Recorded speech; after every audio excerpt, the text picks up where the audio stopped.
ప్రజలు అందరూ బాగున్నారా? ఈరోజు మీ మధ్యకి మరొక సందేశంతో వచ్చాను. అదేంటంటే 1 కొరింథీ పత్రిక 15వ అధ్యాయము 20వ వచనాన్ని చదువుతున్నాను.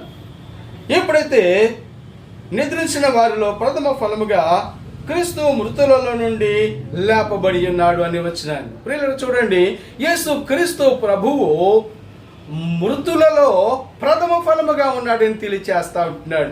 ఏంటి ప్రథమ ఫలము అని అంటే, ఆయన వెనుక కానీ ఆయన ముందు కానీ లేక రాబోతున్న తరాలలో కానీ లేచేటటువంటి వారు ఎవరు లేరు, ఇక ఎవరు ఉండరు అనేటువంటి విషయాన్ని ప్రథమ ఫలముగా దేవుడు తెలియచేస్తా ఉంటున్నాడు.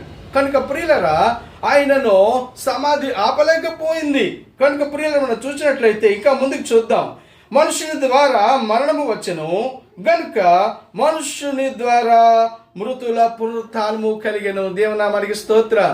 యేసు క్రీస్తు యొక్క పునరుత్థానము జీవము కలిగించేది గనుక ప్రియులను చూడండి, మృతుల పునరుత్థానము ఆయన ప్రథమ ఫలము అనగా ఏంటి అంటే, ఈ లోకములో ఉన్నటువంటి అనేకమైనటువంటి మహనీయులు, మహానుభావులు, ప్రియులరా, అనేక భాషా ప్రవీణులు, అనేకమైనటువంటి ప్రియులరా గొప్పవారు, వారందరూ కూడా వారి యొక్క జీవితంలో సమాధులు ఉన్నాయి, కానీ అవేవి కూడా తెరవబడినటువంటిదిగా లేవు ప్రియులరా. కానీ యేసు క్రీస్తు ప్రభువు మృతులను జయించి తిరిగి లేచినవాడు. చూస్తారా ప్రియులరా, ఈ యొక్క సమయంలో నేను చెప్పాలి అనే ఉద్దేశం ఏంటి అని అంటే, ప్రియులరా, మానవుని మరణము ఏలుతూ ఉంది.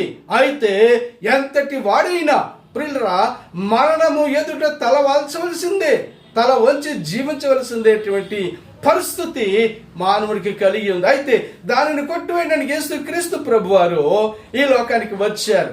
వచ్చిన యేసు క్రీస్తు ప్రభు పునరుద్ధానుడై ప్రియుల మరణాన్ని జయించాడు. ఏ మరణమైతే మానవును వణికిస్తుందో అలాంటి మృత్యువును యేసు క్రీస్తు ప్రభు ముచ్చెమటలు పట్టించినట్లుగా మనం చూస్తాం. అలాంటి ముచ్చెమటలు పట్టించినటువంటి మరణాన్ని జయించినటువంటి వాడు ప్రియులరా, ఆయన మరణము ఆయన ముందు నిలవలేకపోయింది.